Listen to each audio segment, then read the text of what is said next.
Cooper Rush worth 2.5 points? I would hope Quinn Ewers put up a decent stat line against Arizona State. If he didn't, we have a real problem. You can say the same thing about Creighton. Okay, they had the one good game against Kansas at home. When Toast talks about the kicking market, it's like some earth is flat shit. Andy, true or false, this is going to be a dog walking. Dog walking. This is my dog walking of the day. I think it's going to be very ugly. Dog walking. I think this is going to be ugly. Hey, get the sauce. Detroit Verlander, bro. That's who. What's up, everybody? Hope you all had a nice Tuesday night. As far as the bets I posted on the website, I think I'm 3-1 right now. I'm still sweating an over here in Oklahoma City, Sacramento, but I'm pretty sure I've already clinched a green light regardless of what happened here. The one loss was a full unit, and it was a violent loss on the Spurs.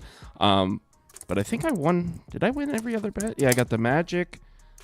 Got the Knicks, Mavs over, and I got the Grizzlies. Yeah, so I won the three other ones. I also placed Rockets Hawks under on the show live, and that lost, but I didn't post it on the website, so lost some money on it, but doesn't count on my record. So sometimes that works for me. That's the best ones. Well, I mean, usually when that happens, it works against me because I can't. Trust me, I know. Yeah, but this one worked for me. So yeah, we're gonna talk. Also, can I just say one thing? Justin Verlander had Tommy John as well. But please go ahead. Wasn't that like within the last like 3-4 years? Yeah. So yeah, this is for those of you that are newer to the channel, we're a big baseball community. Our show gets a lot of traffic during baseball. We have a really good group to take baseball really seriously. Have a lot of fun, and the schedule we're rolling with is pretty much the same as we've been doing. We're going to do a midnight show with us three, and then at 4 p.m. it'll be me and Toast and a rotating third guest, like a Lindy or a Matthew Modi, someone to that effect. So that's going to be the schedule. Obviously, Toast will be posting the spreadsheets, but we're going to need a couple weeks to get some data in. There's nothing to post right now. But once we get 2 or 3 weeks in, those daily spreadsheets that Toast posts in the Discord and on the website, they'll be getting posted. It's just give us like 2 or 3 weeks because there's really nothing to post at the moment. Yeah. So, yeah, I have graphics for all 30 teams here, which I'll show you. I mean, I got them all. They're all queued up. We're not going to go through 30 teams. So why don't we start with Toast's very own San Diego Padres win total on FanDuel sitting at 8. Oh, real quick, the poll. How will the start of the MLB season go for Toast? 74% of you say Toast will start on a heater. Just 26% say he's going to take some L's and crash out.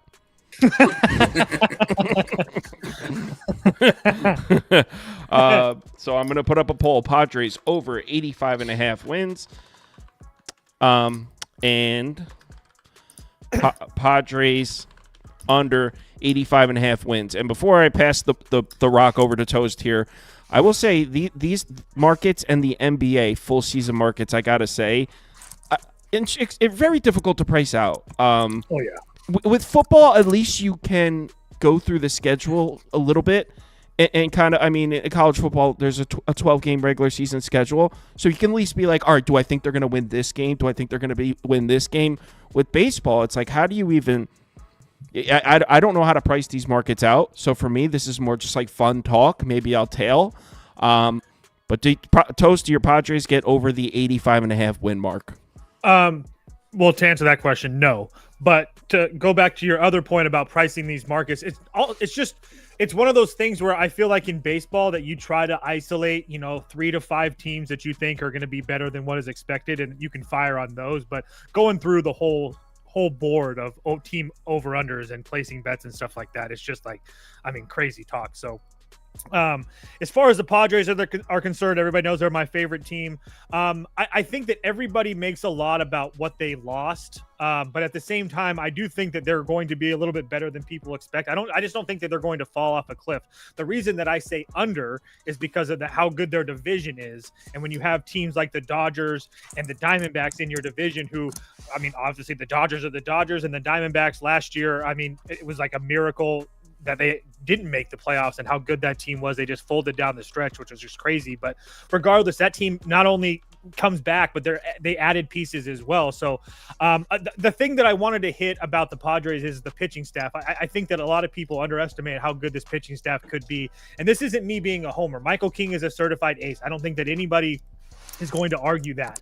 Dylan Cease, I still think, is a very good pitcher. Does he have his blowups? Yes. Do I love him? No. But at the same time, I mean, he's a very wanted commodity right now on the trade market, and there's a reason that the Padres haven't given him up yet, with very little control left over him. So, and then they have Kyle Hart coming in, who was essentially the Cy Young winner in Japan last year, or Korea, whatever. I do think that he'll pitch well. And then Nick Pivetta, another guy that has a full arsenal with him, another guy that you can pencil in for a 2-WAR season. And I mean, if he keeps his ERA under 4, I mean, he's probably going to give you 160 innings. And then my boy Randy Vasquez, who pitched really well last year. A lot of people slept on him. I do think that he's going to continue to pitch well and being that 5th starter. But as far as this bet's concerned, it's Padres under 85.5 wins. It's just really hard to put. Did you actually place this? No, I did not. No, but there's no way I would. Even being the homer of all homers, there's no way for me to get them to 86 wins. All right. So by the way, Trevor's still in March Madness mode, so he's here hanging out. If he wants to chime in or anything, I'm not in any position to give any MLB breakdowns, as you guys know. I get into MLB, but it takes me a little bit. Wait until we get to the NBA playoffs, because I wouldn't really know what to say much on much of these teams. So, Toast, why don't you take us to a team that you have a lean or a bet on? Okay, we can go to Oakland or Cincinnati, whichever one pops up first. God, no. Oakland, Cincinnati, or San Francisco. You know what? Let's start with Oakland, because for those of you that aren't in the Discord and haven't been following along, I declared Oakland they're not Oakland anymore, though, right? Oh yeah, Sacramento. Sorry. Are they officially? That's official. Yeah. Sacramento Athletics. That's like what they're called. I think they're just called the Athletics. I was gonna say, I think they're just called the Athletics now. But yeah, I honestly couldn't tell you exactly what they're going to buy as far as city and all that BS. To be dead honest with you. Okay, so before Toast goes, I think they're in between, so they just didn't even throw a city. Yeah, it would be the Athletics to just call themselves the Athletics. Right. So before he goes. Prop Beaver's been running his mouth about this team. Toast is big on this team. I've officially declared. Oh, by the way, Eric Shipley is big on the Athletics this year. I've officially. I love the A's too. Oh, see, throw Trevor in. With all that being said, I bet we make the playoffs every year. Oh well, I'm sorry. It's a donation, sorry but to it's hear a fun that. bet. I'm officially declaring the Sacramento Athletics the fake sharp team of the year. It's not 90.5. I will take their under. So go ahead, Toast. Let's see. Where do we start with Oakland? I think their pitching staff, first and foremost, I think their pitching staff's a little bit underrated. Obviously, I'm not trying to. Again, you got expectations here. I don't expect them to compete for, let's just say, the division. I mean, I take that back. I expect them to compete in this division. I don't expect them to like win the AL and go to the World Series or anything like that. But you have a guy in Severino who not only has, is due for a drawback year. He's not going to do that again. Maybe. I would still think that he's going to give you close to 180 innings and probably close to a 4 ERA. And if he can give you that, should be pretty decent. Again, he's played in the bright lights in New York and stuff like that. I think that playing here is going to get a little bit of fresh air. I think that Severino is going to pitch well. I really do. I also think that Oakland's going to have an advantage a little bit playing in that minor league park, because it's going to take time for some teams to get used to. Jeffrey Springs is a guy that obviously he comes over from Tampa Bay, a guy that I trust. Again, another guy that's almost a 2-WAR player that should have like around a 3.5 ERA. A lefty that you can trust at the top of that rotation is another thing. Osvaldo Bido, Spears, and Joey Estes. You're just going to need some kind of decent years from them. Estes is the one that you really have to worry about, but those other two are solid, decent guys that should have ERAs just little north of 4. And if they can do that, they're going to be fine. And then when you get to the bullpen of Oakland, that's where they can really shine. First of all, Mason Miller. Absolute stud. There's no question about that. We used to have fun talking shit about him and stuff last year, but there's no question that he's one of the top relievers in this league. Absolutely throws 100 miles an hour. And then Jose Leclerc, a guy that I know that his time in Texas wasn't always pretty, but he did help them win a World Series. He's a trusted reliever that I do think that can pitch well for this team. And now he's going to be in a spot, like, again, that I talk about where there's not a whole bunch of eyes on you. In Texas, there's a lot of eyes on you. Again, I think this is has a really good year for Leclerc. And then Ferguson, McFarland, Steiner, all these guys that nothing special, but none of them have like true blow up potential potential. I mean, they're all going to give you like around a 4 ERA, and they all should give you around 70 innings. And if that's the case, I mean, you're going to be playing teams in that division like the Mariners that really don't have any life at all as far as offensively is concerned. So, and then obviously in the lineup, I mean, how is the A's going to score runs? Well, if you watch baseball last year, you know that Oakland was a team that you could trust to score runs. I mean, Lawrence Butler has finally absolutely come out of his own. They actually paid him, which is absolutely crazy. And he's going to be your leadoff guy. Brent Rooker, JJ Bleday, Shea Langoliers. I mean, again, these names aren't crazy, but these are like 3-WAR players that are giving you 115 to 120 WRC plus, hitting close to an 800 OPS. And that's just the top of your lineup. And then a guy like Gio Urshela comes over that I know that he's nothing special, but another guy that's like a 1.5, 2-win player on a good year that plays a really good defense and has a decent bat. So, I mean, is the bottom of the lineup kind of bad? I mean, again, it's young kids, but Jacob Wilson and Max Muncy are both guys that are first-round picks that are finally getting some run in Major League Baseball. I really like what Oakland is doing. I think that playing in that ballpark is going to give them a lot of advantages. And so, yeah, I play. This is a bet that I did make. I did play Oakland over 71.5. I think I got it in the 60s, but regardless. And I also placed them to win the division as well. That's like more of a long shot bet because I do think that Texas is by far the best team in that division. But what about Houston? We can get to them. We can talk about them if we want. So Trevor, you said you're big on Oakland as well. Yeah, I always am. You know, it's fun to root for the losers, but hey, you know, they're fun. They always play at night. You know, it was always fun games. But I can't really break down any further than Toasted. He crushed it. But their pitching got better. They still have great bats up and down that lineup. And if they can make it through the starters, you know, 4 or 5 innings and get to that bullpen, they're in good shape because that bullpen's really damn good. So I'm with them. A's over 71.5. They won 69 last year. I think they can improve three games this year. With the roster they have and the improved. I like this comment. I feel like he summed it up perfectly. When Toast was talking about the A's, he said this is used car salesman type stuff for the A's. I agree. Really interesting because I just looked it up. I got 67.5. So I mean this is a pretty significant move. So Fake Sharp. Just interesting. Yeah, I mean Fake Sharp with this amazing CLV. I'll just put it up in the trophy with the rest of them. Yeah. And if Geloff can figure out the plate a little bit more and be more consistent, well, watch out. Yeah, I love Zach that's Geloff. if. Nah, and yeah, and if Pete Alonso hits 120 homers this year, we're still, you know, I can't wait for Brewers to beat you in the playoffs again. I wish We're the not only even thing thinking with about Geloff that bothers me is that Right. he's has that ham bone injury, and some guys just don't come back right from that. So I'm very curious, but yeah, I hope we do need him. That's for sure. You said Cash this bet. Trev, do you want to talk about the Brew Crew? Ooh, yeah. Let's do it. Yeah, you know, we did lose Willie Adames. We lost some pieces, but our pitching and our young core is still intact here. I mean, we still have Contreras. We still got I know I'm forgetting their outfit. I just looked at their freaking names. All of our young Churio, whoever that. He was hurt. He was hurt a lot. He was hurt a lot last year, but he was still batting like 340 or something before he got hurt to killed the season.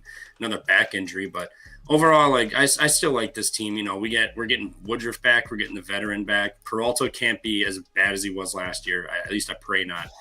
He was very rough. But you know, I don't hate this team. I don't think we're gonna have as much magic as we did last year, especially with the Reds improving.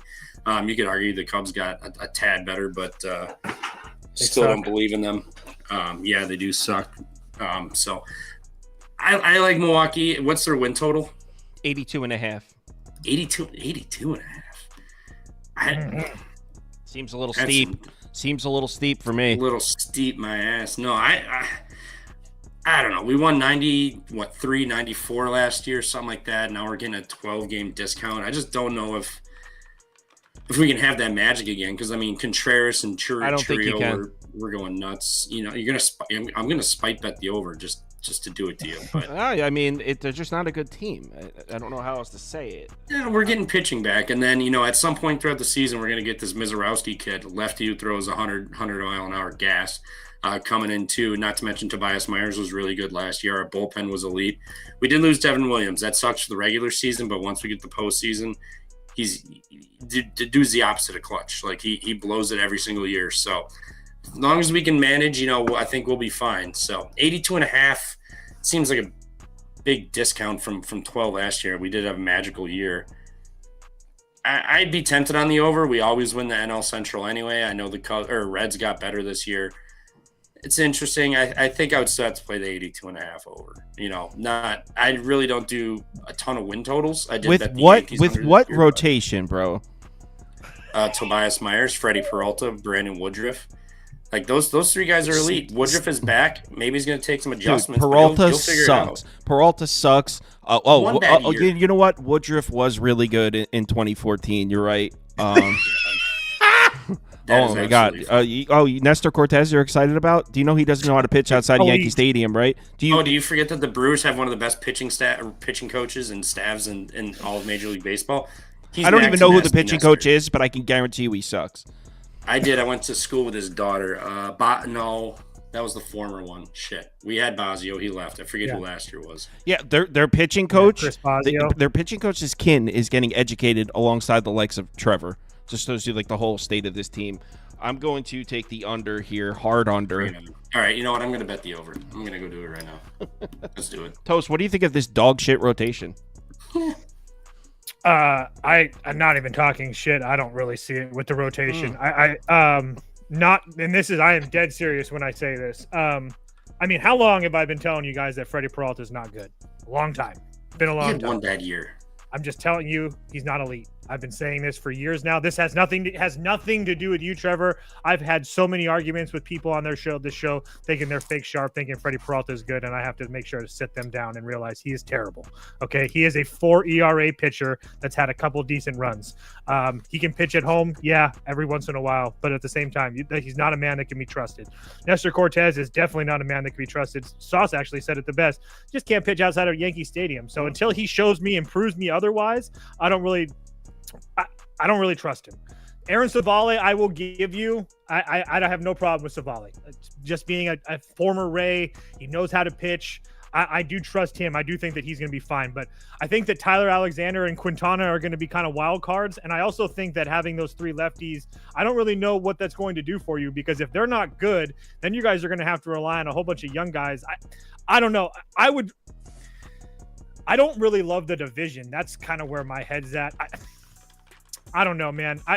I do think that the Reds got better. I don't really buy in on the Cubs. And then obviously the Pirates and the Cardinals absolutely suck. So I guess if I had a lean, it would probably be under, but it's only because I just don't really trust that pitching staff. The offense is fantastic. Like, really quickly, I mean, Milwaukee, one of the best teams in baseball, scoring runs last year. I think they were top 5, and they were also really good at getting on base. They were one of the best teams in Major League Baseball in walks too. So I do think that Willie Adames, who had a fantastic year, taking him out of the lineup is going to be a little bit of an adjustment there. You're putting a lot of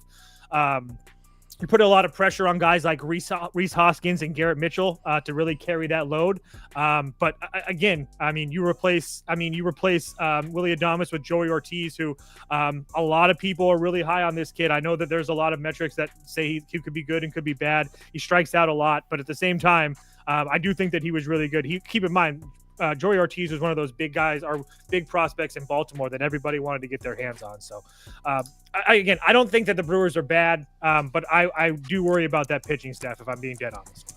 All right. So the thing with Pat Murphy is he worked with college kids, and then he's used to the young guys. So I mean, he connects with them, and they had a damn good year. Obviously, losing Willie is going to be, it's going to take some time to adjust. But you also have to factor in this division as a whole.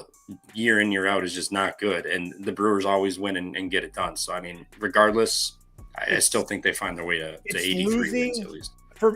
for me, it's you're losing a guy like Willy Adames, who I'm not a big fan of, but you're also okay. You take him out of the lineup, it's not that bad. You can replace that, but we all know that Christian Yelich is only good for like 70 games a year. If that. So unless he stays healthy, then you're asking more guys. I mean, you're essentially going to be asking Jake Bauers to play every day, and that's not an ideal situation if you're a Brewers fan. So Yelich is moving to DH though, so I mean, I would imagine at some point he shifts to first, but they didn't do that this year, so I'm pretty sure he's primarily DH, and if they need him to in the outfield, he'll play a few games. But I think they're trying to take him out of harm's way and all that bullshit. And he's just I love Christian Yelich, but he's also the same guy that if he grabs somebody else's bat and swings it, he's missing 2 weeks.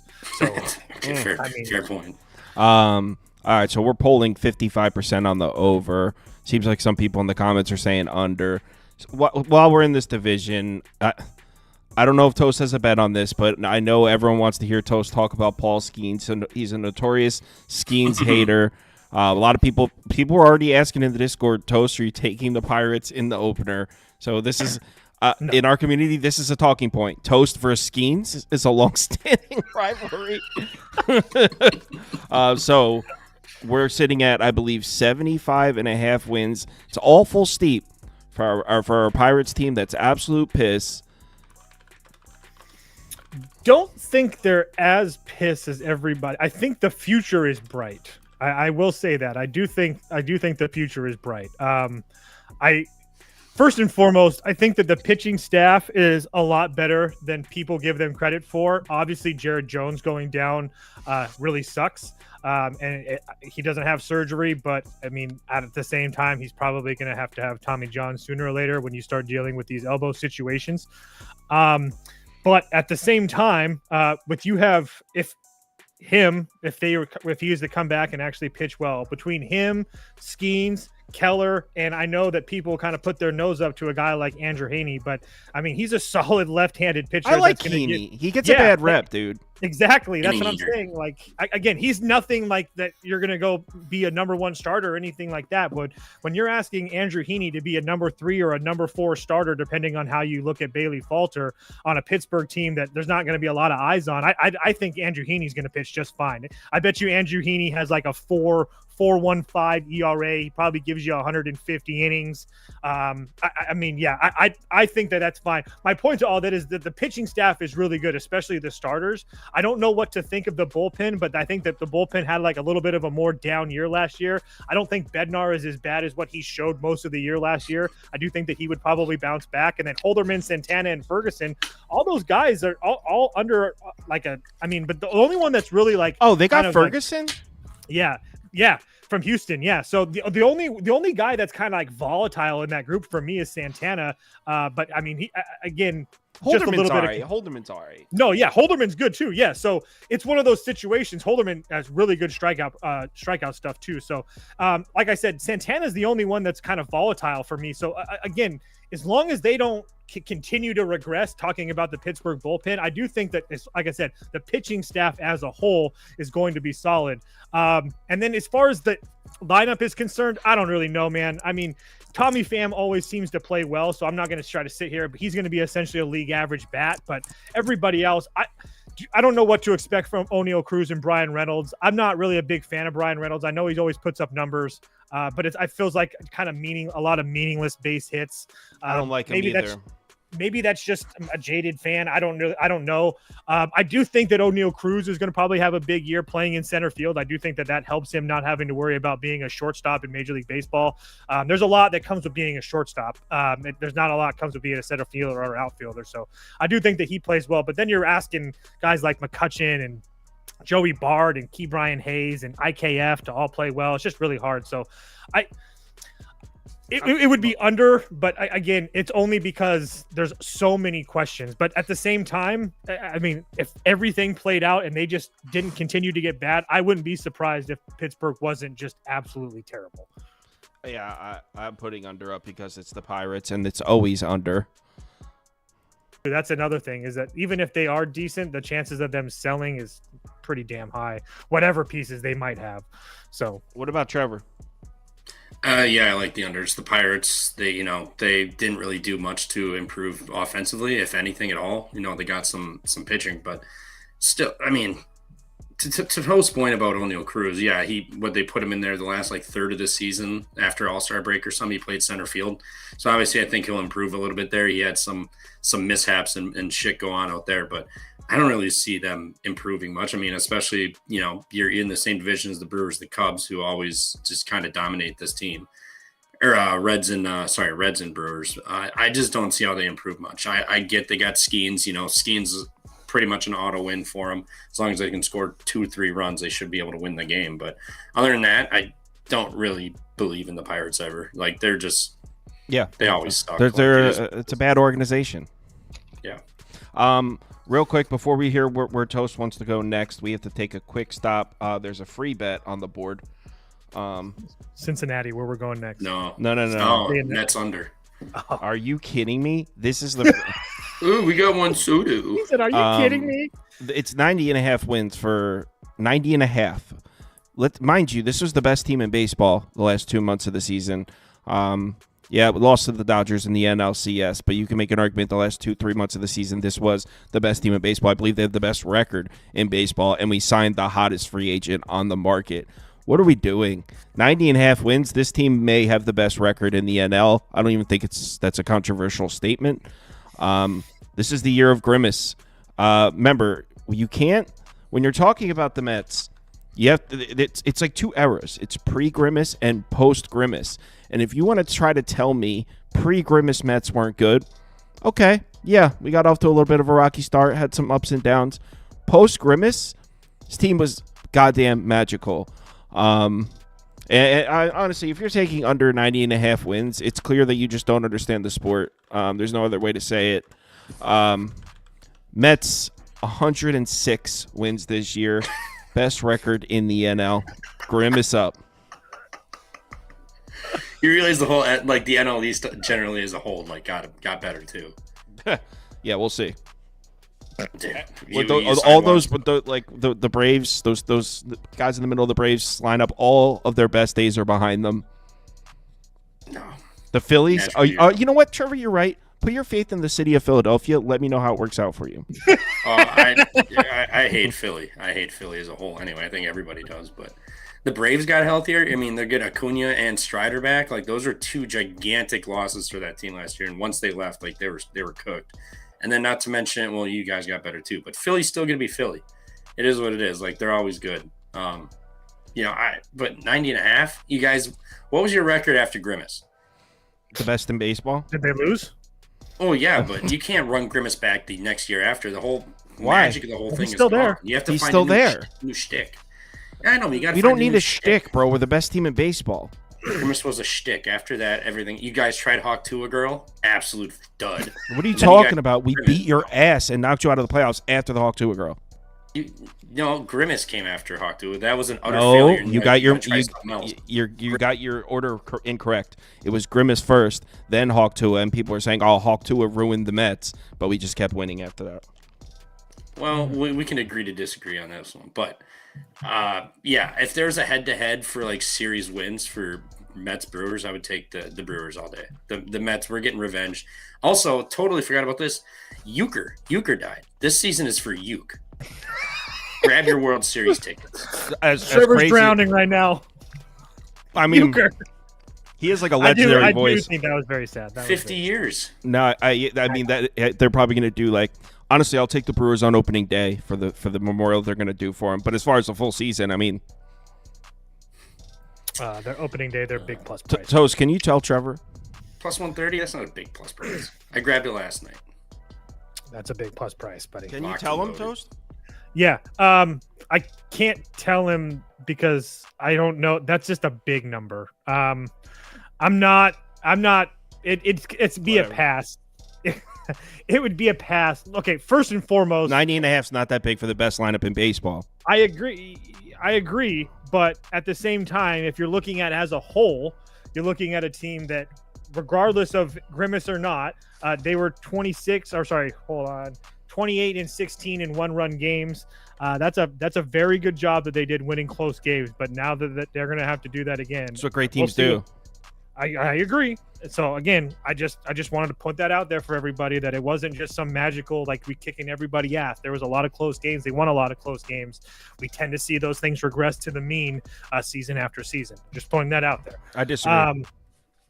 I do agree that the lineup is just one of the best in baseball. I don't think that anybody needs me to tell them that. Lindor, Soto, Polar Bear. I mean, Nimmo batting fourth. I mean, and when Lindor has a day off, he can switch to the leadoff spot. I mean, what we saw from Mark Vientos in going into the playoffs and in the playoffs last year. I mean, I don't know how you're just not ecstatic about watching him play baseball every single day. I know I am. Jesse Winker, another guy that's really good. And then a guy that I don't know why nobody's talking about this guy that I think could be, if you're doing a fantasy baseball or doing fantasy baseball stuff, Jose Siri, center fielder with pop, that was speed. That again, I think that he's being really, really underlooked right now this year. I mean, I agree. So again, the bottom of the lineup is a little bit iffy with Beatty and Terrens, but I think you're going to see a lot of situations where you're going to have Marte and Tyrone Taylor pinch hit for those guys in certain spots in games. So I do think that they'll be able to match those guys up well. But I do trust Clay Holmes. I just want to point that out there. As far when we get to the pitching, I do think, and I said this before he signed with the Mets. I when he said that he wanted to be a starter, I thought that he would probably pitch well. So we're going to have to see what happens. But it doesn't get any harder than pitching and being the closer as the Yankees, especially when the Yankees suck and he gives it up all the time. So, dude, Yankees fans are morons too. He could successfully close 14 games in a row, blow one save, and they'd be like, oh. Or he might not even blow the save. They just might have the run line and he might give up a run and then he still sucks. So I will say, if you listen to like John Boy or the other Yankee podcast, there was a big thing about the positioning and how the pitches that he was throwing, and if they were just positioned a different way, like a whole bunch of these runs would be cut off. So there's a lot of things to like about Clay Holmes, and I think that the Mets don't make those same type of mistakes. But the issue for me is, what do you get out of Canning, Peterson, and Senga? The can man? Senga, I know. I'm with you on the can man. I always have been. I've never given you shit for that. Dude, can man can pitch in pitchers' parks. He can pitch at City, bro. I like the can man. He's a veteran pitcher. He has over 5 years in the league. I definitely like that. There's a lot of things. I just want those strikeouts to come up a little bit, but I do think that he's a solid innings eater. I really trust Peterson as well. And again, the issue is that my point to all that is that you still have guys like Sean Manaea and Frankie Montas coming back from injuries sooner rather than later. And we all know that Manaea has been fantastic for the Mets. And I do think that Frankie Montas hasn't really been great the last couple of years, but it's really hard to be hurt and then go pitch in freaking Cincinnati where the ball just flies. I do think that he'll pitch a lot better in New York. So New York's going to score a shit ton of runs. Just look for their team totals every night. As far as winning and losing, just pay attention to who they have available in the bullpen. Diaz has to show me. AJ Minter is still a Brave, and I don't really trust that guy. Budo and Garrett Stanek, I'm good with all those guys. And then, I don't know, did you see that I forgot about Paul Blackburn. You guys just have sitting there waiting in the wings. Another veteran arm that I get it, though. The more I look at the roster, it's like, damn, he's on there too. This team's loaded, dude. I know. So, if you guys don't know Paul Blackburn, he's a veteran pitcher that used to play in Oakland that you can really trust at home or on the road. He's nice as hell. So the guys people like Trevor just don't get it. It's all right. They'll find out. But is Manaea really going to have another year like he just did? Let me see. Yeah. He switched his throwing style up. This is the new Manaea. Yeah, we'll see if it carries over for another year. Yeah, it caught everybody off guard the first time. Bro, you were talking about Woodruff. Dude, don't talk shit about Woody. Woody's going to I know. 2013 was a great year. I had a lot of fun myself. Yeah.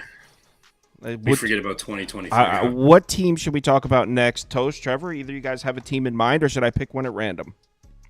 You can pick one at random. All right, I'm just going to click on game number 21. I don't know who it is. The White Sox. Yes! Oh, yes! me and you have argued about this one, too. Yeah, this was completely at random, and this is funny because Toast was just talking about the White Sox like a couple days ago.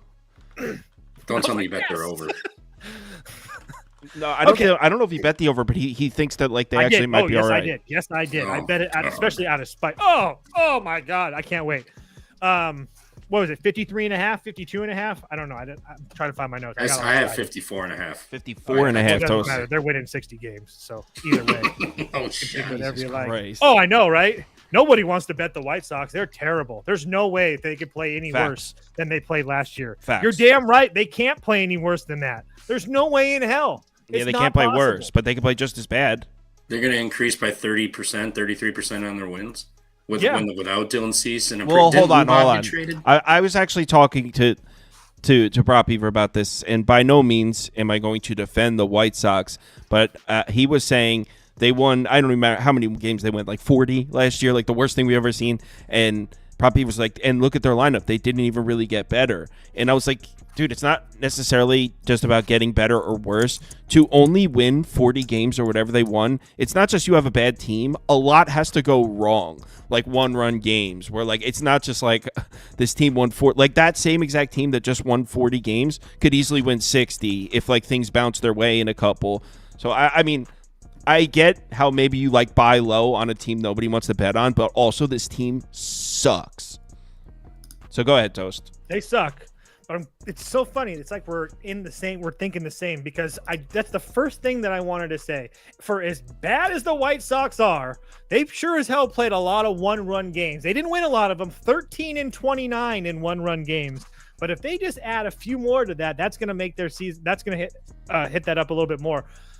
Okay, so first and foremost, again, I do honestly believe that there's no way they could possibly play that much worse than they possibly played last year. Okay, they dealt with a lot, players coming and going, guys being hurt, all that good stuff. Okay, but the fact of the matter is, when you look at the lineup, at least the top half, it isn't really as bad as people think or make it out to be. Okay, Miguel Vargas, again, didn't get a lot of run as a Dodger, but is one of the higher touted prospects in Major League Baseball and has been for a while. Definitely not in that prospect range now, but he still has under a year or just over a year of service time. So he's still a baby, still having his cup of coffee.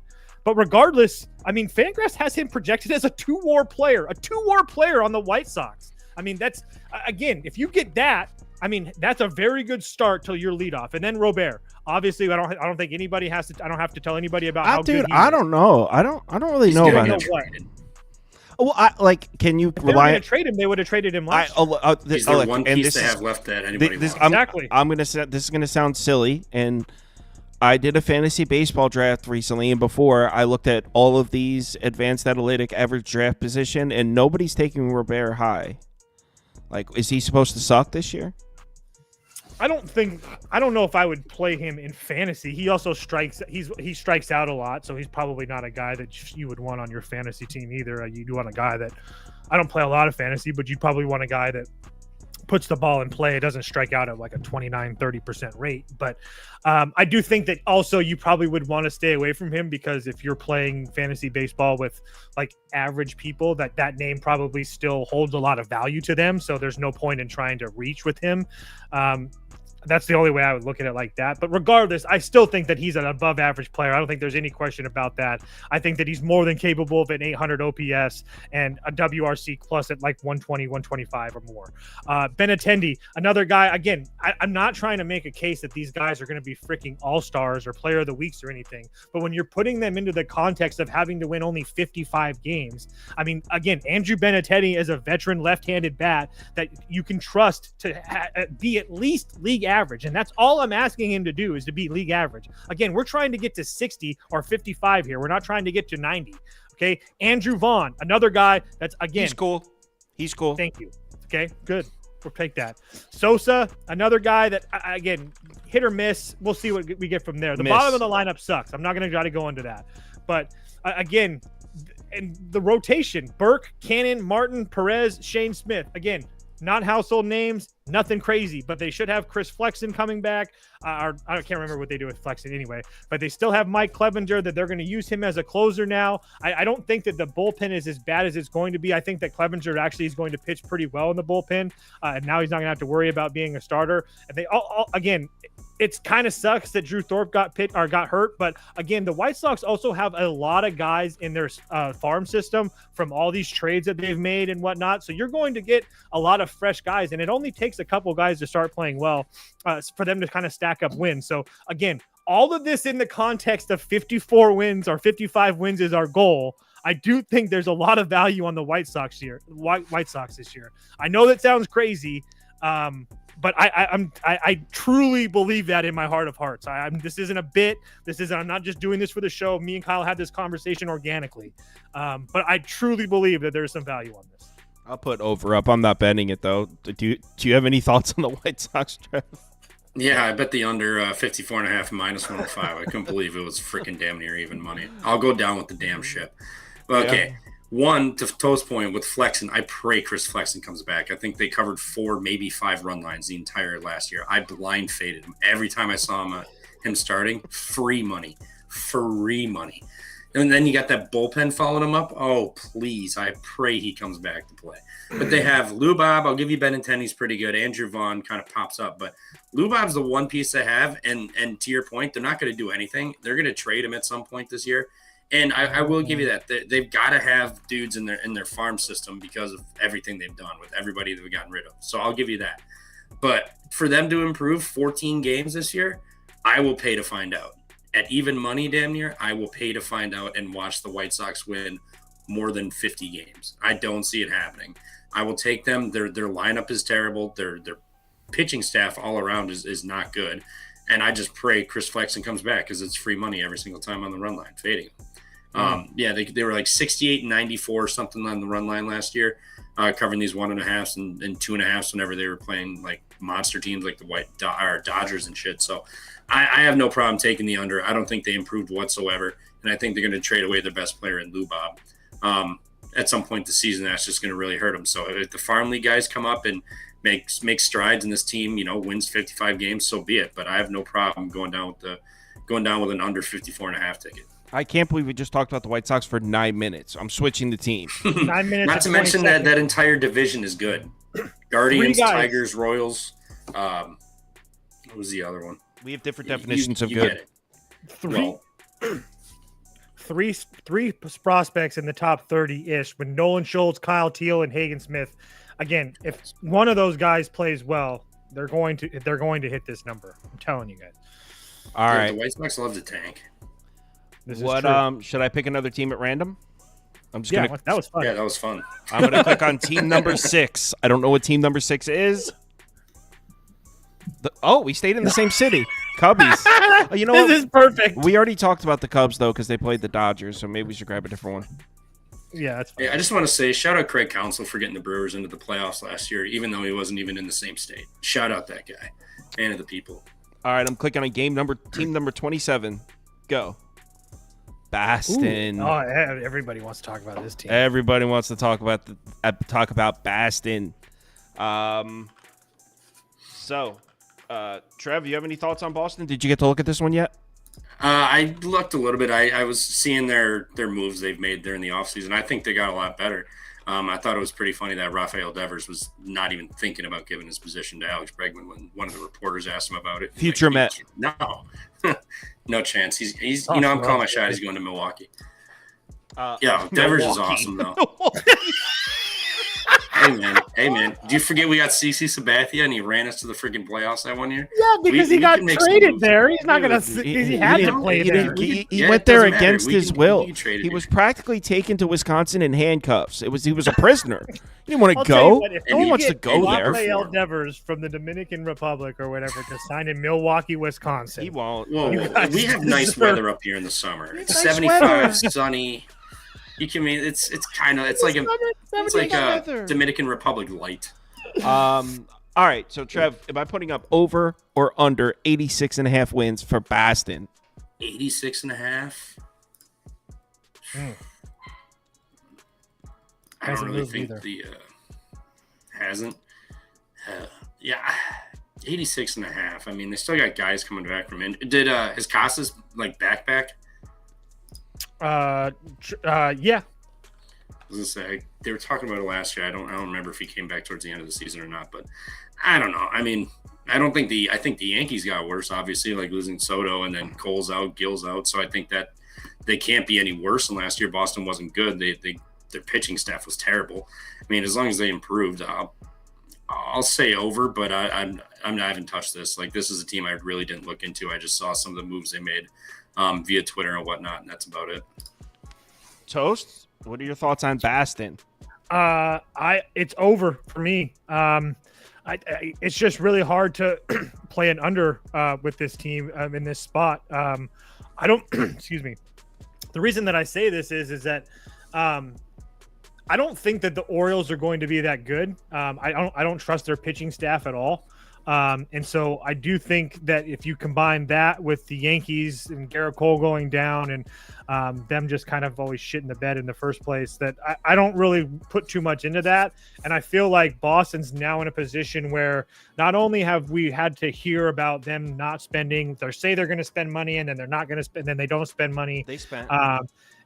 Now they've done it and they've went out and they've spent that money, and it's been this perfect storm because not only do they spent all this money, now they have guys that are going to be coming up into their organization that from their prospect list, guys like Christian Campbell, who is one of the top prospects in Major League Baseball. I mean, Marcel Myers is another one of these high prospects for this team. That again, that if you start looking at this team and what they have just on paper between Roman Anthony, Christian Campbell, and Marcel Meyer, I mean, that's like some of the top prospects in baseball. I haven't talked about Jarren Duran, who was an All-Star game MVP. He's going to regress though.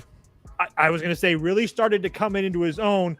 I don't know if you can really ask him to do what he did last year. Exactly. I agree with that, Sauce. I mean, keep in mind, Jarren Duran had a 6.7 WAR last year. Like, if he puts up a 6 WAR season this year again, I would be absolutely shocked. I 100% agree with you. I think that he really regresses this year. But regardless, I don't think you need him to be a 6 WAR player when you bring in a guy like Alex Bregman. You're going to have a guy like Tristan Casas, who profiles as one of the best hitters in Major League Baseball when he's healthy because he can hit, takes his walks, he doesn't strike out. You have a guy in Alex Bregman hitting behind Rafael Devers that should be able to pelt balls off that green monster. And then when you get to the pitching staff, I mean, what's not to like about the pitching staff? Garrett Crochet, one of the best pitchers, top 20 pitchers in Major League Baseball. Tanner Houck, another guy that's right there, an all-star. I mean, yeah, you could probably put him in the top 20, 25 pitchers in Major League Baseball too. Walker Buehler on a short-term deal that should be jazzed up to play for a team like the Red Sox. There's a lot to like there. Same thing with the bullpen. I mean, there's really nothing not to like about this team. Chapman, Hendricks, Slayton, Whitlock, and Greg Weissert's another guy that actually pitched pretty well last year. So, again, there's just nothing not to like about this team. They're also going to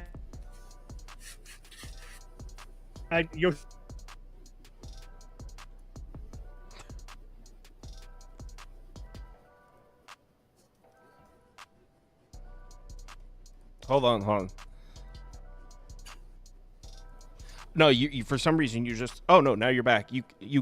They missed your last sentence, but yeah, they both like the. Does it make you guys worry that 84% of the viewers clicked over? Yeah, that's why I didn't place this bet. Boston is like one of the more trendy teams that everybody loves. Again, I don't have any reason not to like them, but again, you already have guys like Bello, Crawford, and Giolito already hurt. You're going to need those 3 arms. Maybe not Giolito, who gives a shit about him, but you're gonna need Bello and Crawford, or Bello and Crawford to that. So I'm just saying. I will say I was looking at Garrett Crochet over 11.5 wins, I believe it was. He had 6 with the White Sox last year. Now he's going to upgrade to Boston here with this lineup and the pitching behind him. I kind of like that over 11.5 while I was looking at that earlier today. Just based on the move and what he's got around him now versus, he had 6 wins and didn't pitch the entire season at the White Sox. And 5 of those wins came the first month and a half, 2 months of the season. 11.5 was intriguing to me. All right, we got 12 minutes left. Toast wanted to talk about the Reds. Do you want to do another couple random? If we can get a couple more teams in, if you guys shorten them up, we can get a couple more. Yeah, we can do a couple short hit quitters. Yeah, a couple shorties. Let's go team number 9. Oh, we did Pirates. Team number 13. Under. Under. Team number 16. Ooh, Houston. Oh, perfect. Toast is about all right. I'm predicting it now. Toast is on some hater shit when it comes to the Stros this year. He's abandoned the Stros, and I'm pro Astros this year. I think everyone thinks it's sharp to say the Astros aren't going to be good, and then they're going to win the division again, and everyone's going to be like, oh, yeah, well, I guess I shouldn't have been an idiot and doubted this team. So I'm putting up over for me. The fake sharp move is to think the Astros are going to be bad when they're never bad. Go ahead, Toast. Tell us how bad the Astros are going to be. Sure. Sure. For first and foremost, this isn't the same Astros that we've known to love. Every year they say that.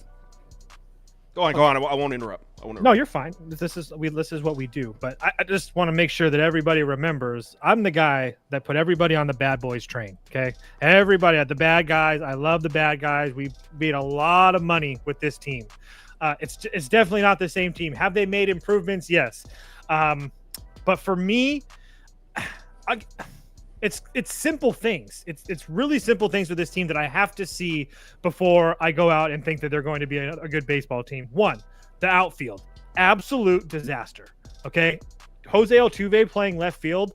This isn't me watching a couple bad clips from spring training and be like, he doesn't have a clue what he's doing. That's not it. It's just you combine that with a guy in center field and Jake Myers, who's not a really good player. He's not that fast. He doesn't really do anything for the plate offensively. So you're really not getting anything out of him. And then you have a guy in Cam Smith, which is a fantastic story. I mean, he just got drafted. They got him out of that Cubs trade, and he made the team opening day. That's awesome. But the fact of the matter is you have a 5-foot guy in Altuve playing left field for the first time at age fucking 40 or whatever it is, or sorry, 35. You have a brand new rookie that's never played in Major League Baseball and Cam Smith playing in right field. So both of your corners are a little bit of a liability, regardless of how you put it. And then Jake Myers in center field, who's slow. So I don't understand. Why can't young players play outfield? There are young. I'm not saying they can't. I'm just saying it's a lot. You have all that outfield has a lot of questions. When you put that all together, to me, that's a lot of questions. You can't. You're going to have guys run balls down. Like, you have to have guys knock balls down in the gap and stuff. Like, I just have to see Altuve do it. I'm not saying that Cam Smith's going to play bad defense. I'm just saying that there's rookie mistakes that are made constantly by everybody, not just Cam Smith. I mean, anybody that's not named Jackson Merrill was making absolutely tons of rookie mistakes. I mean, what Jackson Merrill did was, dude, like, absolutely lucky. I'm dead serious. Like, to never play that position before and then make an all-star team, that's just absolutely ridiculous. But so I do think that there's a lot of questions there. Second thing is that I don't really know what to think of the bullpen that's everybody thinks is so very good. Do you trust Josh Hader? Just ask yourself that. You don't have to answer right now. Yes. No, trust me. Thank you. No, I mean, he's not the best closer in the league, but he's certainly good. He had his years. I guess I'm not trying to make a case that he's bad. I'm trying to make a case that when you think of the Astros, you think of lockdown bullpen. Okay, right, but the Astros are not sitting at 93.5 wins. It's 86.5.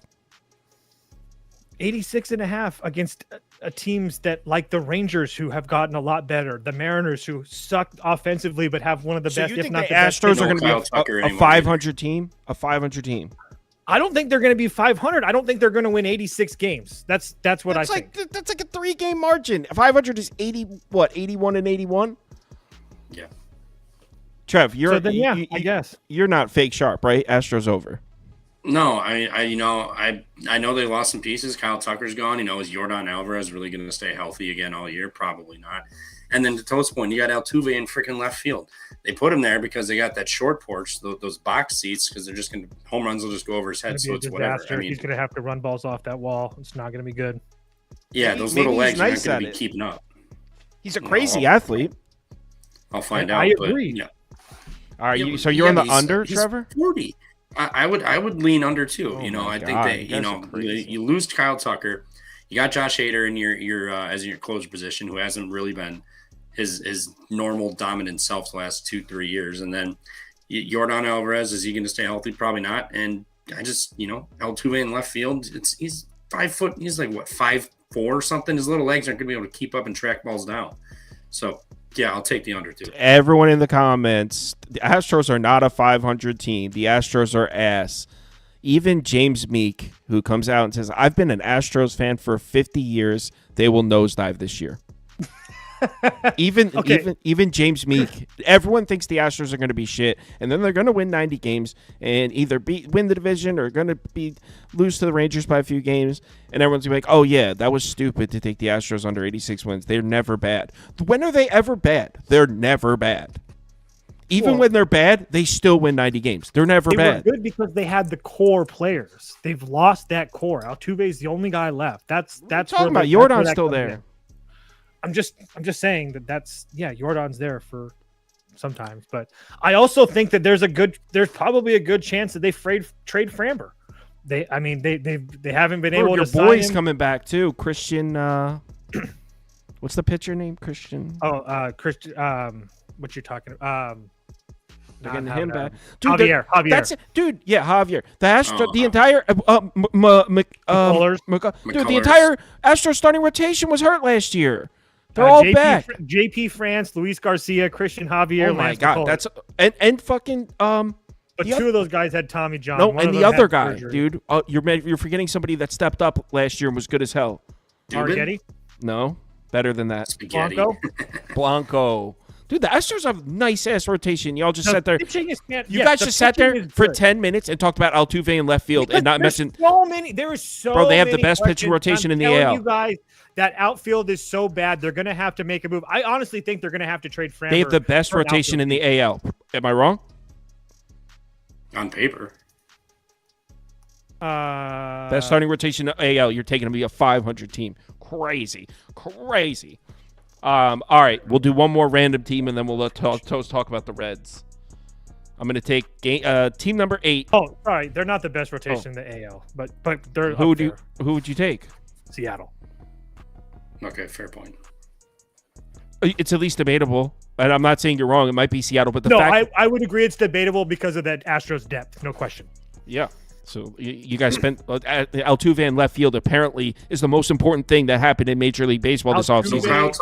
No Kyle Tucker. That's a big bat to lose. Yes, Kyle Tucker was like a 5-tool player that did everything. Now you're asking a rookie to again. It's just a lot of questions. There's a lot of questions. The next team I picked at random was the Brewers. We already did. Let's go here. Oh yes, this is like meant to be. I know. What are the chances of that? So we'll do the Rangers, and then we'll let Toast do his Reds, and then we'll call it. Obviously, starting tomorrow, 24 hours from now, we'll be actually giving out picks because Thursday's opening day. So starting tomorrow, we'll be live at this time, but we'll be actually going through the slate rather than just giving out win totals. So Texas Rangers, is it true they're 86.5 wins? Is that right? Yeah, sounds about right. I thought everyone loved the Rangers this year. I'm pulling it up right now. No, that was what I was going to say, is that they're like one of the more teams, which I don't really care. I still think that they win the division, personally.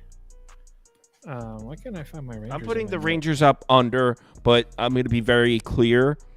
My best friend from high school is a diehard Texas Rangers fan, so it's ever since I was like 14, I've rooted against this team blindly. So yeah, that I don't really have any other reason. I know everyone loves the Rangers this year. Yeah, I think that there's a lot of things to like about the Rangers. Let's just start with the pitching because I think that needs to be talked about a lot. First and foremost, Nasty Nate on the bump. He's going to be your opening day starter, Nate Eovaldi. A guy that has been in this league for a very long time and just continues to put up consistent numbers with under a 3 ERA. Under a 4 ERA. He's just a guy that just gets the job done. And I know that that's super generic bullshit, but when you're talking about Nate Eovaldi, it's the truth. He's just so consistent, always, unless he gets hurt, which he doesn't get hurt a lot, but always going to give you essentially 160 to 180 innings. He's, again, very solid. Jack Leiter. I really like Jack Leiter. Jack Leiter is one of the pitchers that I'm going to be watching every single start for this year. I think that he got a lot of crap last year for a couple bad games, but he is absolutely nasty. He has multiple pitches that he can use, and keep in mind his dad pitched in this league for a very long time. Hell of a pitcher, his dad. Hell of a pitcher. Yeah, mentally he is there. I really like Jack Leiter. There is a reason that he's the number 2 starter on this baseball team, in front of guys like, I don't know, Jacob deGrom, if anybody's ever heard of him. Again, that's more of like they're gonna tether expectations down for Jacob deGrom. I don't think that you're gonna see him pitching, 140, 150 innings this year. I think that anywhere from like that 100 to 120 innings, get him to the playoffs healthy, feeling good. That's what you can expect from deGrom. Don't forget that Tyler Mahle is a really good starter in this league as well. I know that he's been hurt. Going to bring up Tyler Mahle. I know that a lot of people don't like him, but again, he's one of those guys that's going to give you around a 4 ERA, that's going to pitch innings for you. You don't even know if he's going to give you that, by the way. You don't know that. I have a hard time if he gets hurt in again, Texas. But he might get. He's going to be playing in a dome. All that good He's stuff. going to get smacked around, bro. Mahle I sucks. don't know, man. It's air conditioned. I trust Mahle. I think that he's one of these guys that, again, he's been hurt the last couple seasons, but when he was in Cincinnati and he was pitching well, and he was in Minnesota, I mean, I know that he ended up getting hurt a little bit, but I do think that he's decent. Again, I don't think he's one of the best pitchers. We're talking about a number 3, number 4 starter on the Rangers. It's not like we're talking about their ace. But regardless, you have all those guys. Not to mention you have Kumar Rocker, who the Mets fumbled a bag with him in the draft. And then obviously he went back into the draft, and now here he is 3 years later, or 2.5 years later, the number 5 pitcher on the Rangers. This kid out of Vanderbilt, him and Leiter were teammates at Vanderbilt. There's a lot of good vibes in this locker room. There's a lot of reasons to like this Rangers team. They also have that bum John Gray on the disabled list. Who cares about him? But he will be there to give you some innings, but he's absolutely terrible. Stay far, far away from John Gray at all costs. They have Corbin? They got Corbin, right? Yes, did sign him. They did sign him. I don't know how they're going to have him on the roster. I don't know if they've actually solidified that, but he's going to be another left-handed arm that I know that this idea that Patrick Corbin is terrible. I'm not trying to make a case that he hasn't been bad, but Sauce knows more than anybody. There were certain spots you could actually trust Patrick Corbin in. There's no question about that. And I do think that, I can't believe we're talking about Patrick Corbin on this show, but I do think that as far as this year is concerned, being out of Washington, and you're going to be like, Toast, what the hell does it matter? Washington sucks. Keep in mind that he won a title there with them. Then he got paid all this money, and then he would sit there kind of to rot. I think that being out of Washington and being on a team like the Rangers that are probably expected to win the division and to compete for the title or pennant, I do think that there probably gives them a lot of innings. But again, the Rangers with Simeon, Seager, Langford. Hold on. Okay, we're going to talk about the lineup. Let's talk about the Rangers lineup. And everyone, they have a lot of very likable players that I think people don't want to see may have bad years. Jake Berger could very easily have a bad year. Remember, right before he did that little thing with the Marlins, I mean, he was not doing shit before that. He was not living up to his potential before he made the switch over to Miami. He was pretty bad with the White Sox. Also, Adolis Garcia, are we going to talk about how he had a 680 OPS last year? Yeah, we love him in the home run derby. That was so off for his career. He's going to have a big bounce back. That's what I'm saying. I don't know. I mean, he was bad last year, and then people like him. So what happens is the Rangers have a lot of likable players, and this happens in all sports. Is like people only want to see the good and likable players. Are we going to mention how Josh Jung, injured all of last year, came back, didn't look good? How healthy is he even right now? Corey Seager's banged up right now. I mean, I think this lineup, everyone's like, the Rangers lineup, one of the best in baseball. I think it could be bad. Marcus Simeon's not even that consistent. I don't like the Rangers. Yeah, I think you're crazy. I think this lineup fucks. I think. Was there not a point last year where they were the worst lineup in baseball? I think I was blindly taking Rangers team total unders. I get that. I get that what they did last year wasn't impressive. It sucked. I'm not trying and it was to this same lineup, and it sucked. I'm not trying to make a case that they're not, but to think that Marcus Simeon has back-to-back years like that, I think that's kind of like a fallacy waiting to happen. I don't think that you're going to get him as some crazy. I mean, he is 35 years old. I'm just saying that he was under 100 WRC plus last year. Like if he's not a 114, 120 WRC plus guy this year, I'd be really surprised. Not to mention the fact that he doesn't strike out a lot. That's a very good one to have. I think that Corey Seager could be MVP status this year. That's another thing. Like, is he going to do that again? He was crazy last year. I mean, that's what he does. That's Corey Seager, man. I mean, he's one of the best players in baseball. There's no ifs, ands, or buts about it. I mean, this guy consistently going back to. But hold on. All right. So let's say, all right, we're assuming Corey Seager is going to do that again, and maybe he does. He's done it a bunch of times. Mm-hmm. We just saw them get that out of Corey Seager and still sucked. Yeah, they still suck. What if Corey Seager has a down year? Well, the rest of the guys will pick him back up. That's not a what if that I would even entertain. Okay, you would have said the same thing about Adolis Garcia and Marcus Semien last year. No, it was a hangover from the World Series. Completely different. Semien and Garcia. I'm putting Garcia him over for Trevor because he's SC their D as well. But I do think, but keep in mind too, is that they also had a lot of guys hurt last year and whatnot. This lineup, I mean, you have a Jock Peterson in this lineup batting 4th or 5th. I mean, that gives, and then you have, let's just go Semien, Seager, Langford, Peterson. Okay, that's great. Then you have Garcia, and then he's protected by Jung and Tavares and Jake Berger. And who's Jung protecting, bro? Josh Jung? Are you kidding me? That kid's an all-star. Not last year. He had a great rookie year. He is an above-average bat. Every year that he played, he's played 1 year. Last year he was hurt. He was on my fantasy team last year. He's played 3 years. And he still gave you 102 WRC plus in the games that he played. You act like he was bad. He was bad. 710 OPS. He played 40 games. All right. I don't want to talk about the Rangers anymore. Do you want to do one more team, or should we just go to the Reds and call it? Let's do. What's either way? Let's grab one more.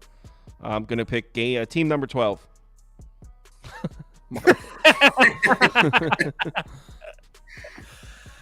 Hey, they did their home overs did hit at like a 70% rate last year. Oh, there was some. Dude, what was the spot we like? It was like Marlins on the last game of the series on a road trip. Dude, that shit was profitable. Dead serious. That is not a joke. That is not a joke. I can't explain it. The other team, like, literally was so tired of beating the shit out of the Marlins that they let up on the final day of their homestand, and the Marlins are like, all right, we'll steal this one, plus 190. Dude, and it worked like 80% of the time. Dude, it had a really crazy hit rate to the point where I'm like, how is this going to keep working? Like, it kept happening. Marlins on the last day of a road series when they were about to travel. Anyway, we got, obviously, the lead story. Sandy is back after missing last year. Cal Quantrill's here in Miami. Other than that, I'm glancing here, and I got to say there's not a lot to like here about this Marlins team. In fact, I'm looking at the starting depth chart, and I don't even know any of these bats. So, Toast, I'm sure people don't want to sit here and listen to a 15-minute breakdown on the Marlins, but is there any reason to think the Marlins get over 63.5 wins? Because I'm saying under worst team in baseball. Nope, under for me too. The lineup is absolutely terrible. They have a couple big names from the Baltimore, like Stowers and whatnot, but besides that, they're terrible. The starting pitching, as I think, is better than people want to give them credit for. Obviously, Sandy coming back helps. I think that Max Meyer is a decent arm, and then obviously, but they're kind of hurt right now. But Edward Cabrera, Braxton Garrett, and Ryan Weathers all has looked really, really good recently. So I know that Ryan Weathers is a name that people like to turn their nose up at, but he's looked really, really good in the velocities there. He's got a strained forearm, but there will be some spots, I think, to play on some of the pitching, and you're going to get probably really good numbers on them. But besides that, as a whole, they're definitely a fade. Trev, you agree? Yeah, entirely. Sandy's back, but regardless, I still don't.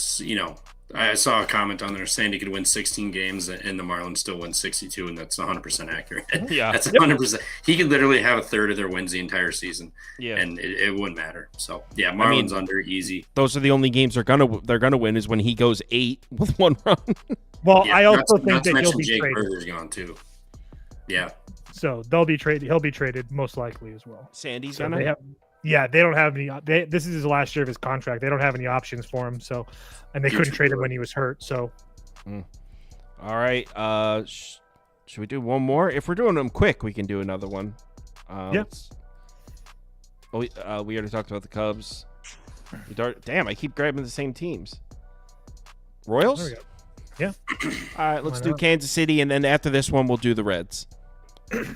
All right, Kansas City's 82.5, which sounds about right. I mean, the Royals were pretty good last year, and certainly at home they were pretty good. I get very curious. I'm going to pop open their lineup and see how familiar it looks in terms of last year. You still got Cole Riggins and Seth Lugo at the top of the rotation with Michael Wacha there, Michael Lorenzen, that's hilarious, and Chris Bubic.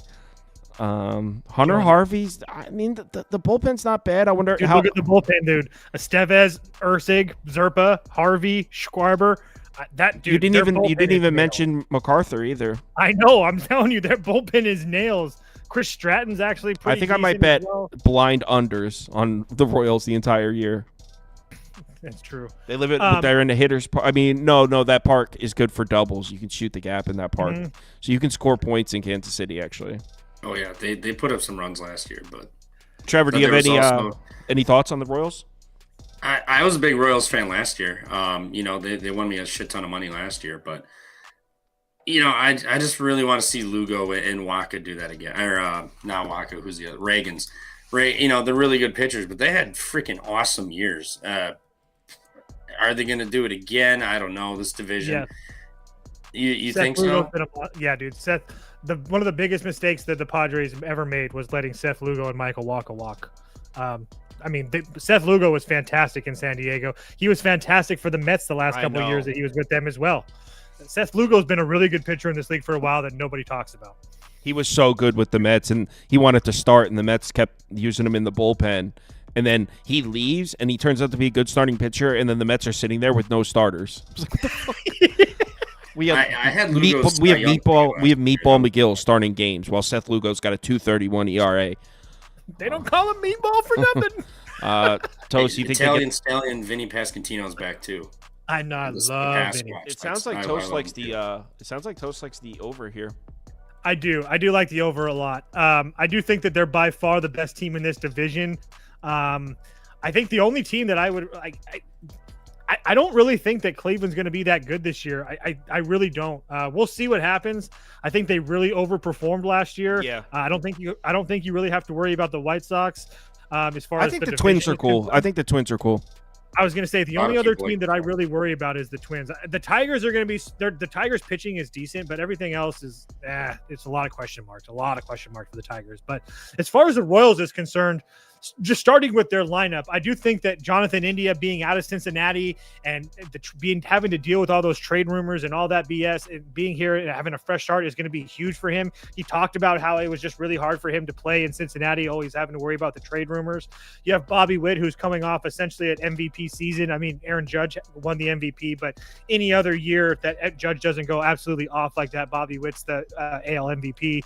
Pasquantino and Perez, guys you like. I also like the fact that I know like Mark Canha isn't some guy that I really love, but having him as like a veteran guy to be able to come off the bench, I do think is a really good thing. I mean, he's an above average hitter, which is a positive. I think Freddie Furman's another guy with speed that can play well as well. And then, like we just talked about, the rotation's really good, and that the bullpen is what really gets me going, because that's when you have a guy like Carlos Estevez that played as an angel. Dude, I've read an article about him that's a little concerning, though, that like his arm.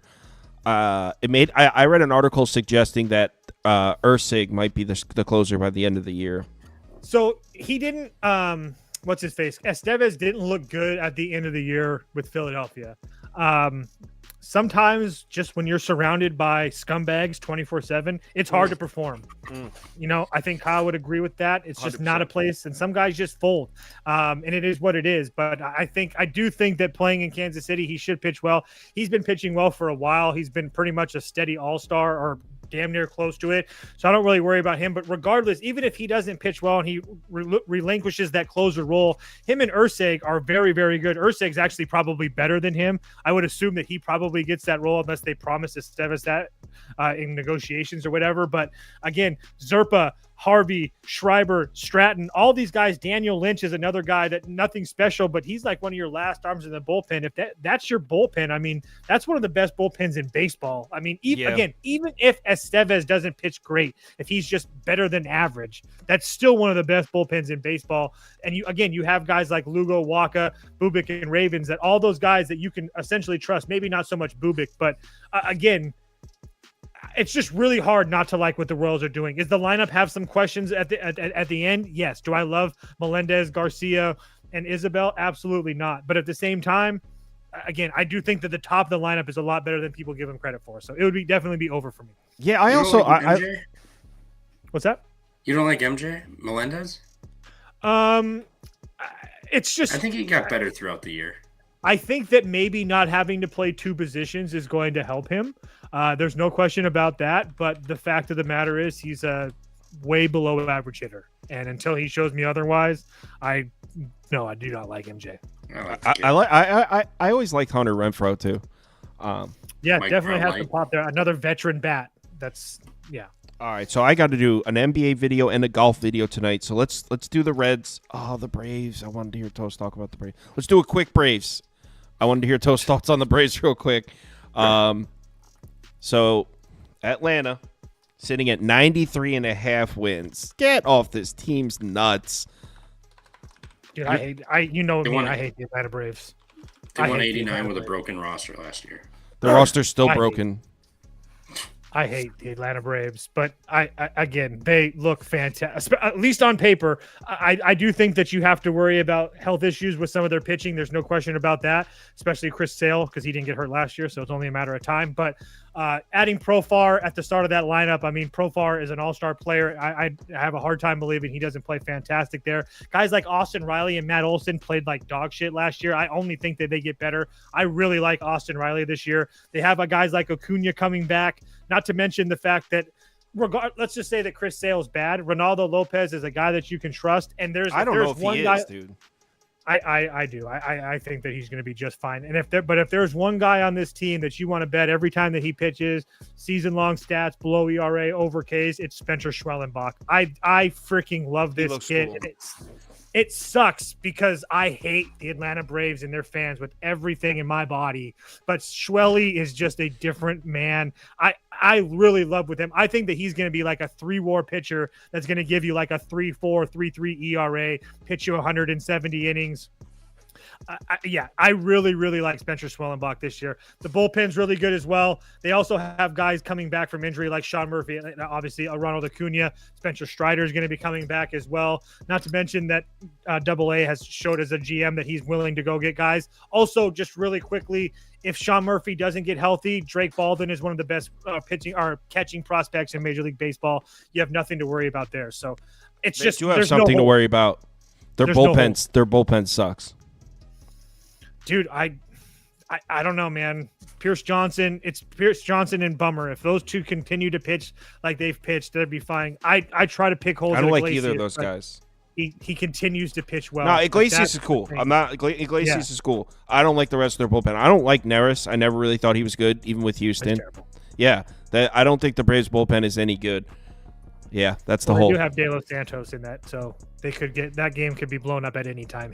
Between De Los Santos, Neris, and Dylan Lee, you never know what's going to happen. So I agree with that. And Trevor, I put over up for you because based on what you said. Yeah, if they're healthy, they'll make a move for some bullpen arms. They have to. They're too good of a team, and like Toast said, they're really deep. You get Strider back in, Acuna. Not to mention Chapman or Olsen and Riley, like he said, had terrible years. They can't have any worse years, in my opinion, unless they lose a leg. So I like the over 2. All right. Toast wanted to talk about the Reds, so let's give Toast his Reds moment, and then I got to get to work. So, Toast, Cincinnati Reds, 79.5 is a little low. I'll give you that. And I'm a Reds guy. I like the Reds as much as the next guy. Let's see what this lineup is looking like. If there's any new faces here, Hunter Green, Nick Martinez, Lodolo, Brady Singer's new, but I don't like him in that ballpark. Terry Francona. Oh, okay, cool. Diaz, Taylor Rogers is solid. I'll give you that. I like that. Pagan, okay. Scott, okay, so the bullpen is upgraded. I'll give you that. As far as the lineup, are we looking at the same names here? A healthy McLean maybe gets back. Austin Hayes, was he there last year? Nope, he was in Baltimore. Or then he got Baltimore, then traded to Philadelphia. Yeah. All right, so I'm putting the over up because I know Toast likes the over, and I'm tailing. So go ahead, Toast. Yeah, one of my favorite plays on the board, Cincinnati over their season win total. Okay, so let's just get into the lineup really quickly. Ellie De La Cruz, one of the most electrifying guys in baseball. He's only going to continue to get better. I think this is one of the years that he actually can start to contend for that MVP award. He's not going to win it because of guys like Ohtani and whatnot, but I do think that he can contend. The strikeouts will continue to go down. I truly believe that he's going to give you like an 800 to an 820 OPS. He's going to hit probably a WRC plus of anywhere from 110 to 120 from freaking both sides of the plate. He can steal bases at any time. We all know how good Matt McLean is, another guy that's like a 4-WAR player at times, projected. Fangraphs has him projected at a 3.6 player. Friedel, a guy that continues to play well for them, that's a league average bat at the top of it.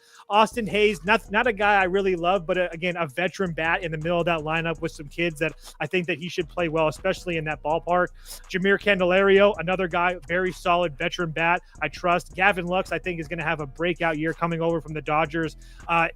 At times, he looked absolutely magnificent. I think that being in this ballpark and playing a whole bunch of games in a place that the ball absolutely flies, I think Gavin Lux is going to have a huge year too. And then at the end of the lineup, again, huge names, or I guess huge names to me, but Christian Encarnacion Strand, I know that he dealt with injuries last year, but a guy has a lot of power, strikes out a ton, no question about that. But if he can start to figure that out as a 7th or an 8th hitter on this team, he could be absolutely deadly, especially with the power situation. Jake Fraley, we don't have to talk about him. We know he's goated. We don't have to worry about him. Set it and forget it. He's going to hit about 300. He's going to have around an 800 OPS this year. I truly believe that Jake Fraley, now that he's going to be healthy, he'll be fine. And then Jose Trevino, one of the best defensive catchers in the league, that actually, as we know from his time with the Yankees, doesn't give you a lot of power, but a guy that you can trust with a man on base. And with Jake Fraley in front of him, he's probably going to have a lot of those opportunities. When you get to the starting rotation, yes, is there a little bit of some questions? Sure. But I do think that Hunter Green should pitch well here today, or pitch well this year. I think that another guy that continues to get well, he's already had his injury, so I don't really worry about him getting injured again. Singer's a wild card. I will give you guys that. He's not going to pitch well at Great American, bro. That's fucking crazy. I'm not only can pitch in Kansas City. I will give you that. But regardless, he's projected as a top 50 starter in Major League Baseball. And if he just pitches to somewhat of that number, I think we're going to be okay. As long as his ERA or he doesn't balloon to like a 4.75 or what have you. If he just gives me like just over a 4 ERA, I think we're going to be in Cincinnati. I think we're going to be okay. Nick Lagolo, a guy that I trust. Nick Martinez, another guy that nothing special, but continues to go out there and pitch well over and over again. And he can also use him in the bullpen. I hate that they gave Fernando Cruz away for a bag of peanuts and a used glove to the Yankees, but Pagan, Rogers, Barlow, and Ashcraft, all those guys that are like fighting for the closer role. And I think that competition is only going to make those guys even better. Not to mention the fact that Sam the Mole Rat, Santillan's there, and Suter, all those guys, and Ian Jabot. Again, I just think that the Reds bullpen is a lot better than people give them credit for. Not to mention the fact that they have a guy like Andrew Abbott that should be coming back from a strained shoulder. Rhett Lauder is another guy that is a really highly touted first-round draft pick. I think he was a top 10 overall draft pick that should be coming back sooner or later. He should pitch well. They have Tyler Stevenson and Spencer Steer both injured right now as well. So there's a lot of things to like about this team. The last 2 points I will make. They're huge manager upgrade from David Bill to Terry Francona. And the reason that I think that matters so very much is in a team with a short number like this at 79.5, you're getting a team in the Cincinnati Reds that was 15-28 in run games last year because of their manager's inability to figure things out. That won't happen this year. So if that just regresses to the mean and they go 501 run games, I think that they clear this mark by 5 to 10 games. So like I said, this is probably my favorite bet on the board as far as baseball preseason. Yeah, I like it, and I agree. I disagree with your confidence in the rotation, especially the back end of it, but the number is 79.5. It's not 89.5. Right. So, I mean, when you're talking about a team with a 79.5 win total, you're not going to get 1 through 5 great starting pitching. So, Yeah, I worry about the rotation, but other than that, I'm with it. Over 79.5 wins. Trev, you with us? Yep, over. Wow, You know, a division rival of yours too. Yeah, you know, I said it from the jump. You know, talking about my Brewers, the Reds got better, and I'll back it up. You They're did. gonna. I'll give you that. They're. I mean, you're basically betting them to go essentially damn near 500. They're going to be better than a 500 team, like Toast said. You know, and they won 77 last year, so you're going to upgrade your manager, and then you're going to get health. You're going to get healthy again. You know, Matt McClain was out like 2/3, 3/4 of the season for the most part. Like maybe the whole season, I forget, but he was not around last year, and they upgraded the lineup. You know, like he said, Trevino, really good. Yeah, I think he's going to help Singer out in this ballpark too, to be honest. And True. Brady Singer, yeah, he's probably going to be a little rough at home, but you know what? You score more than the other team, that's all that matters. And I think this lineup can put up a lot of runs.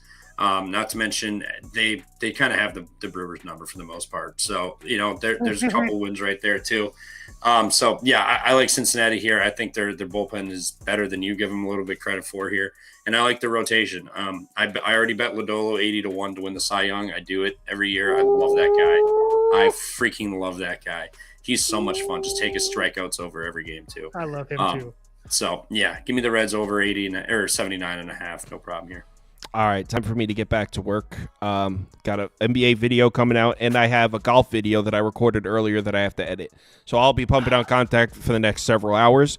We'll be back tomorrow night at this time, midnight, and we are placing bets on opening day Thursday.